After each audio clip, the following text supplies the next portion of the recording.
do a quick review of the first part of the session that this kind of happened with. This is choosing the right investments part 1, but there was some preceding information that you got in an earlier session in September that kind of is the introduction to all this. So I wanted to do a quick review just so that you can kind of get in the right place in your mind of where this information is coming from.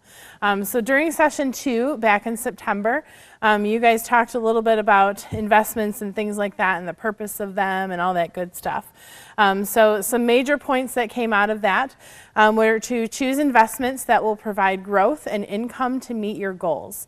So that's the whole point of choosing investments, right, is to kind of invest your money and multiply it so that you can use that money to achieve whatever goal it is that you have set for yourself.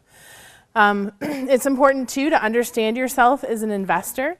One thing that I have learned over many, many years of education is that one plan, one method of doing things, most of the time doesn't work for every single person. So, you know, there are some things like the scientific method. That's going to be the same for everybody. But choosing the right college is different colleges are going to be different things to different people. And so when you are looking at investing in things like that, you have to look at the amount of risk that you're taking, what you're investing in. Is it important to you? Are you passionate about it? Or is it just something that is going to suck up all your money and then it's not going to be a good investment for you? So everyone, their investment portfolios are not going to look the same as the next person's. Even if you're siblings or best friends, even if you're the same age, if you go to the same school, if you grew up in the same community, your investment portfolio is not going to look the same as somebody else's that you think is very similar to you. So the folks that found pairs, even though you have something in common, your portfolio investments are not going to look the same. So when you're looking at things to invest in, you have to consider your age, the goals that you have, the time frame that your investment is going to work within, and your attitude towards risk. So how willing are you to put your money into stocks, for example, and those fluctuate up and down all the time. There are general trends over the history of, you know, over a longer time frame, but from day to day, they fluctuate up and down. Is it something that maybe you want to be more conservative about? Say it's an upcoming goal and you only have a short time frame, and so you need something that's going to be quick. So maybe you put it into a savings bond, and that yields a certain amount of percentage, and so that's a little bit more stable than something like the stock market. As your life changes and your goals evolve, you have to take time to evaluate your investments to make sure that they still meet your needs. So, for example, right now at 36, I have a pretty risky portfolio for my retirement fund because my retirement is a good 30 to 40 years off. So I can afford to be a little bit riskier with my investments right now. But as I get older, when I hit 50 or when I hit 60 even, I'm going to be a lot more conservative with my investments. So I'll need to evaluate those periodically to make sure that that is still the right choice to make to meet my goals. So there are some general rules of investing that you guys reviewed back in September. The more time you have to reach your goal, the more investment risk you can take. In that example that I just gave you about my retirement account, most of my portfolio is in stocks and real estate right now. Real estate is tending to go up right now in the market, so that's a good thing for me. But when the stock market kind of took a dip a few years ago, people lost a lot of money. But if they have a long time until they have to use that money to reach their goal, then more than likely it's going to trend upwards, and it has been doing that lately. So that gives them more time.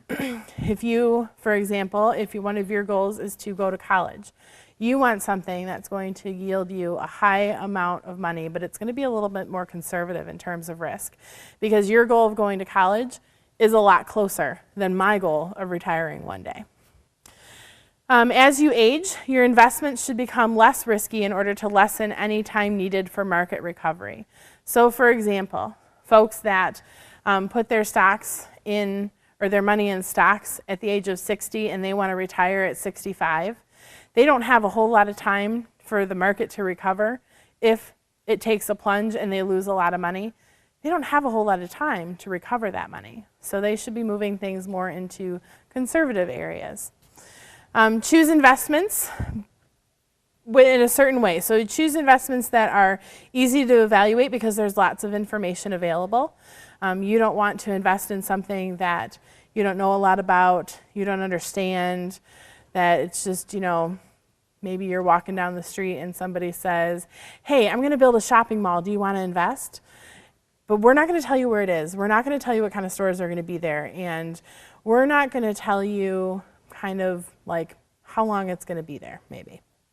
So you don't know if it's out in the middle of a cornfield and in the middle of a city where 25 people live, or if it's right in the heart of a downtown area and there's going to be a lot of stores that speak to the interests of the folks in that community. You have to know a lot of stuff about the investments that you're putting your money into, so you want to make sure that there's a lot of information available. You also want to invest in stocks that are easy to buy and sell, so avoid those that are not publicly traded. Those tend to be lesser known. It makes it more difficult for people to buy them from you when you choose to sell them. And likewise, it also makes it harder to buy them when people are selling them because you don't know about them because they're not publicly traded. You want to choose investments that are clearly explained for all charges and fees. So we don't want any hidden fees. We want to know upfront, if I make this much money, how much do I have to pay, and all that good stuff. You don't want anything that's secret. And then you want to choose investments that are registered with the SEC and traded by a FINRA licensed professional. So somebody that knows what they're doing, they're usually, when they're licensed and things like that, they're usually backed by some kind of insurance type stuff and things like that. So they're less likely to commit fraud and all that good stuff, all that kind of illegal stuff that you want to definitely totally avoid. So today we're going to talk a little bit about identifying your financial goals, investing in short-term goals, investing in mid-term goals, and investing in long-term goals. So on your worksheet, there's a table. This first page, it's a table, and it says short-term, mid-term, and long-term goals at the top. And then down the side, it has some information for you. So I want you to take a minute and go across and list one goal for each short-term, mid-term, and long-term goals. Short-term goals are something that you want to accomplish in the next 3 years. So for some of you that are juniors or seniors in school, it might mean that you are putting down a goal of paying for college, right? For some of you, that might be a midterm goal because you're freshmen in high school or younger, and that's going to take a little bit longer for you to attain. Some of you will want to buy a car. Some of you will want to rent an apartment or buy a house. For a lot of you, that'll be something that's a long-term goal, 10 years from now. Maybe you already know that you're going to grad school, and so you know that you're going to be in school for 8 years, 10 years. And so you already know that at the end of that, you want to be able to buy a house. So just take a few minutes and write down 3 goals, one each for short-term, mid-term, and long-term. Everybody have some goals written down? Anybody not have any goals written down? Okay. So there are 4 steps to meeting your financial goals. Step 1 is to identify the most important short, medium, and long-term financial goals, which you just did some examples of. This is something that you can revisit frequently, and you can expand them. You can list as many as you want. That's definitely up to you and something that you can have some control over. The length of the goal is going to be relative. Like, for example, what I said about everyone going to college. Not everyone is going to go to college in 4 years. Some of you are going to go to college in 2 years or 1 year. So that's going to be variable for different people. Step 2, estimate how much of your goals will likely cost. So there's different ways to figure that out, right? So short-term goals will likely be close to what the cost is now because there's not very much time for inflation to take place or things like that. Midterm and longer goals will be a little bit more, so we can adjust for inflation for those, and we can kind of estimate what they're going to be once we reach that goal in the future. And then there's going to be those longer term goals. And we can also use inflation to adjust for that. For example, inflation increases at an average of about 3% per year. Sometimes it's a little more, sometimes it's a little less, but 3% is a good average to use. College tuition, however, increases every year guaranteed, but it increases at a different rate than inflation.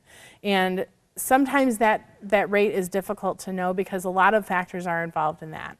How much money is being funded by the state, what are the needs of the college, and things like that. So for today's purpose, we're going to use 5% for the rate of inflation just for college tuition. So if that's one of your goals, you want to use 5%.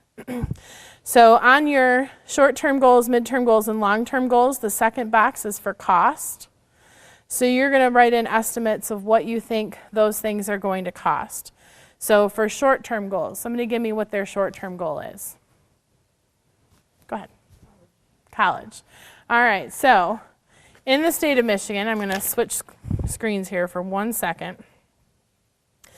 In the state of Michigan, these are the 15 public schools. And I use this chart just because it's the easiest place to compile everybody's information.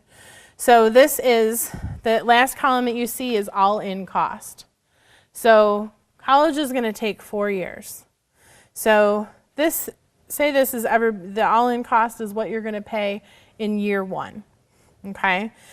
You're going to multiply that number by 5% and add that 5% answer to the all-in cost, and that's what you're going to pay for year 2.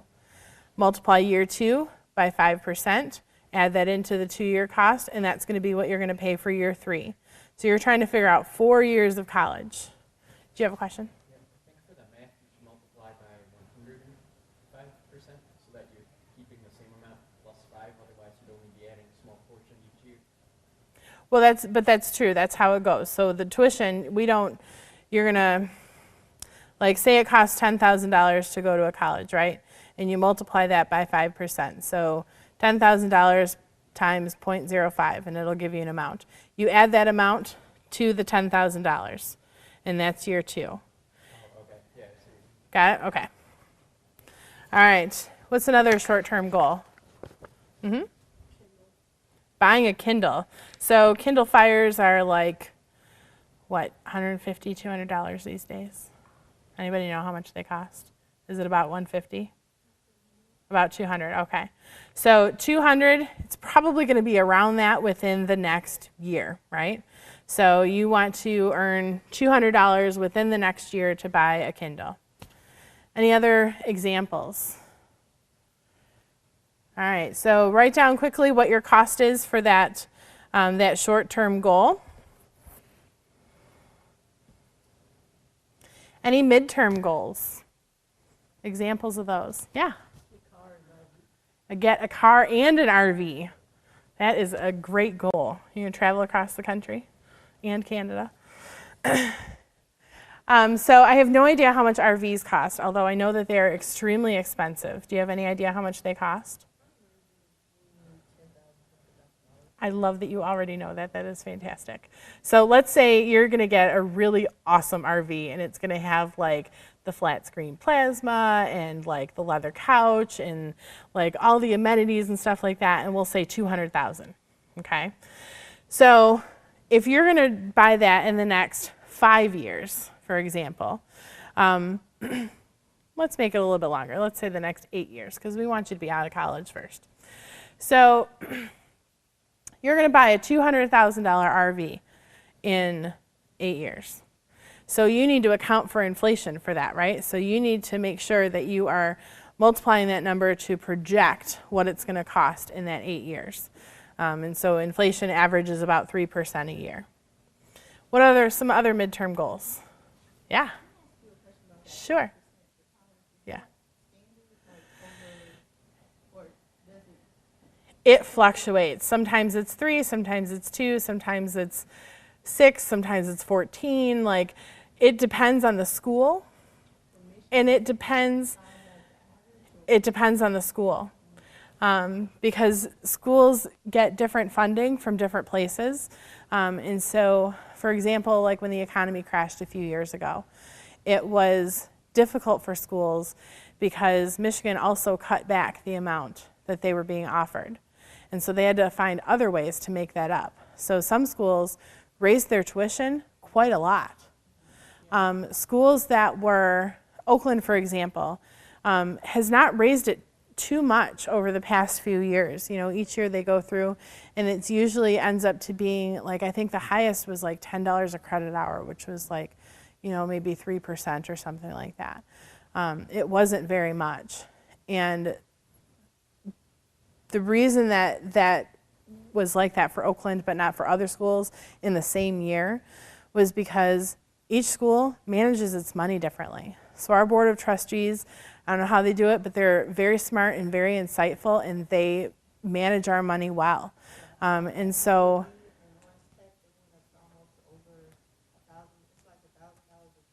yeah. So it's difficult to do, but you know, they managed to increase scholarships at that time and things like that. So it's all about, you know, how informed you are and how good you are at managing that money, and how much money you're getting from other people as well. Any long-term goals? Yeah. Buy a house. That is the position I am in right now. I want to buy a house this summer. I have not done a very good job of informing myself of how that goes. So when I graduated from college and I went and did my master's and stuff like that, my career in education was to work in residence life.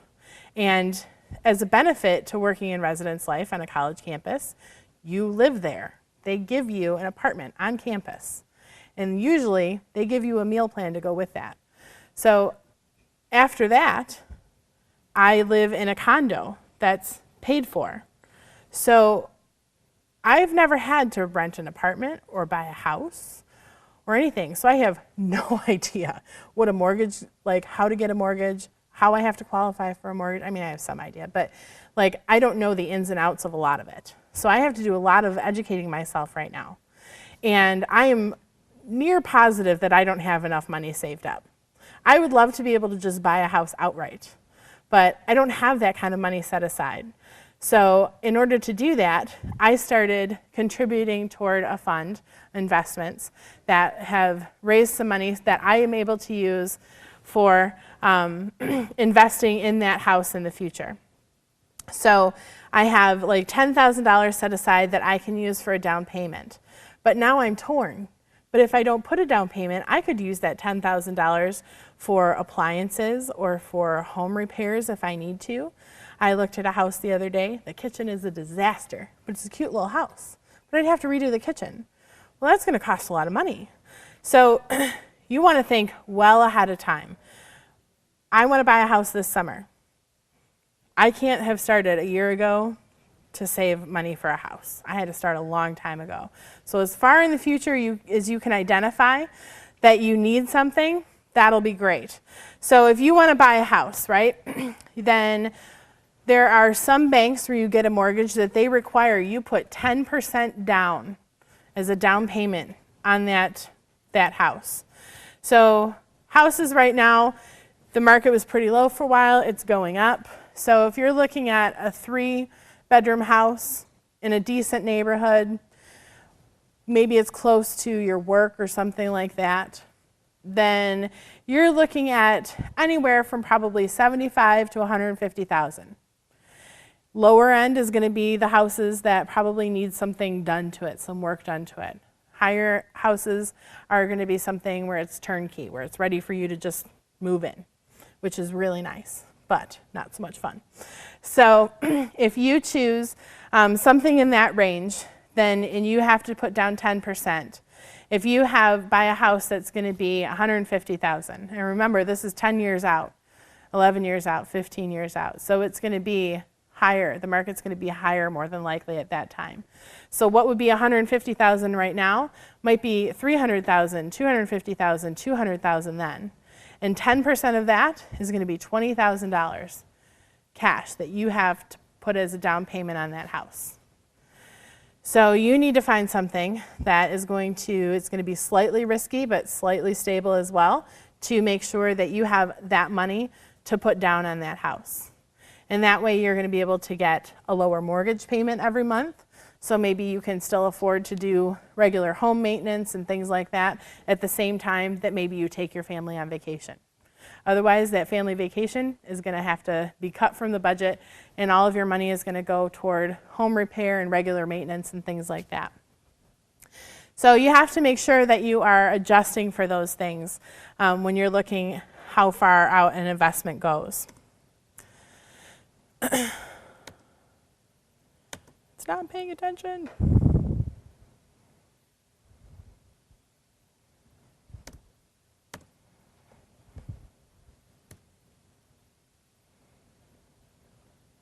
Okay, my computer has frozen. That's not good. All right, we're going to do it this way because I don't know what's going on with this thing. So, step 2, we've already done that. Step 3, you're going to set up separate savings or investment accounts for each of your goals. And that makes sense, right? So something shorter, you want something you have quick access to. Something longer, it's going to take a different type of investment, so it's going to have a different account. And then step 4, you're going to choose investments suited to meeting each of your goals based on your time frame and your tolerance for risk. So all those things that we just talked about. So investing for the shorter term goals.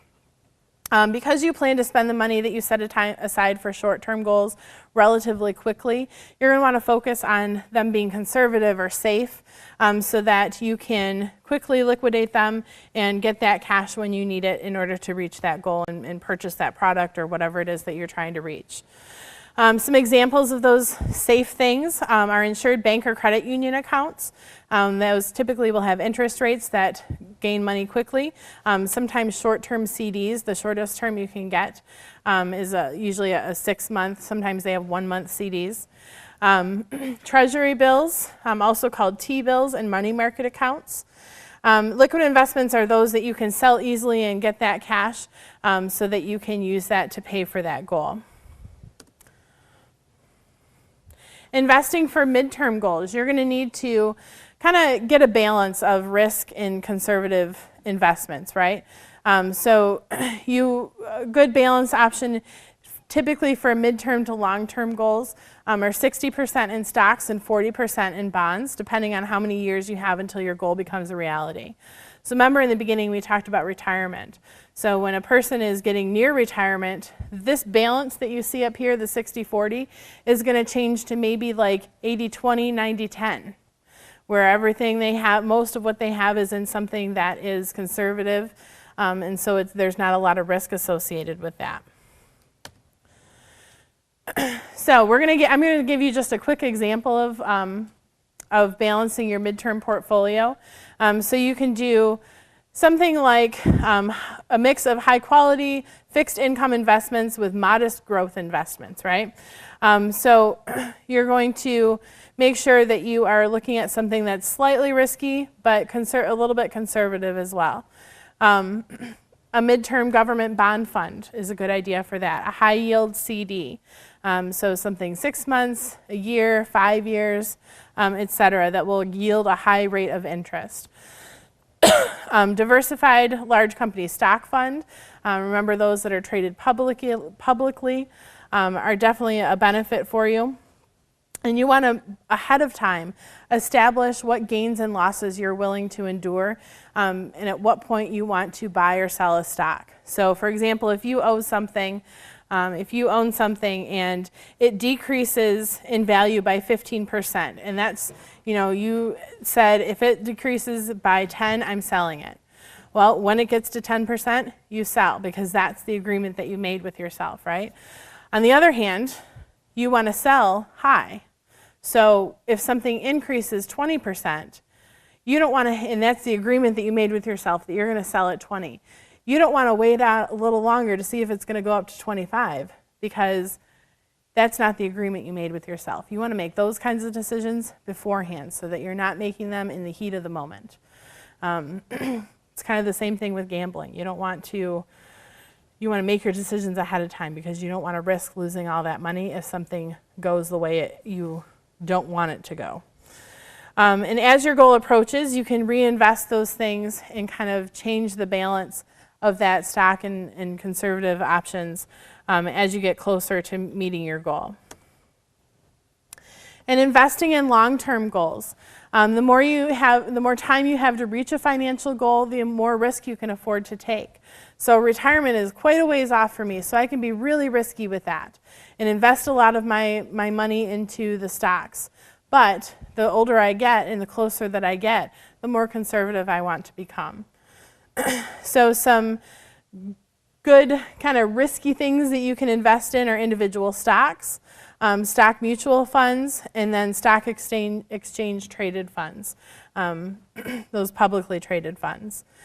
So if you look at a history of the stock market, right, it's got peaks and valleys just like anything. So sometimes it goes up, sometimes it goes down. But if you break that down into weeks or months, for example, you might see a month that goes way up and you might see a month that goes way down. So that's something that you want to take a look at for the long haul. Because if the market crashes or something like that, you want a long time before you're using that money to reach your goal to give it time to go back up again. So that's not a good idea for things like buying a Kindle or something like that, because you could put 20 bucks in and experience a crash and you get 10 back. But if you waited longer than that, you could get 30 back, for example. So those are good for long-term goals, like 15 years or more. On the last 3 pages of your packet that you got, the one with the table on the front,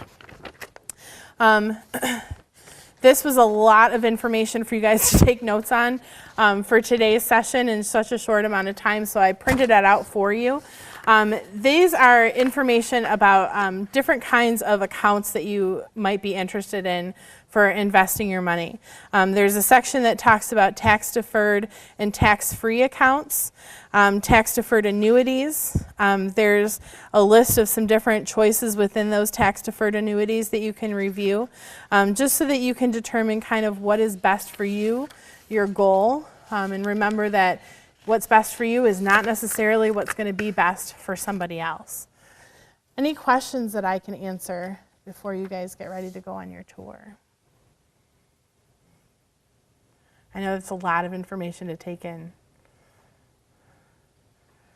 Let me say this. It is not intended to be a topic that you learn about in a half an hour and you're an expert and good to go. People spend years and years and years in school studying for this kind of stuff. So take some time to think about it, do some research on your own, talk with your parents about it, and take a look at kind of what might be the best options for you, and fill that information in on your chart.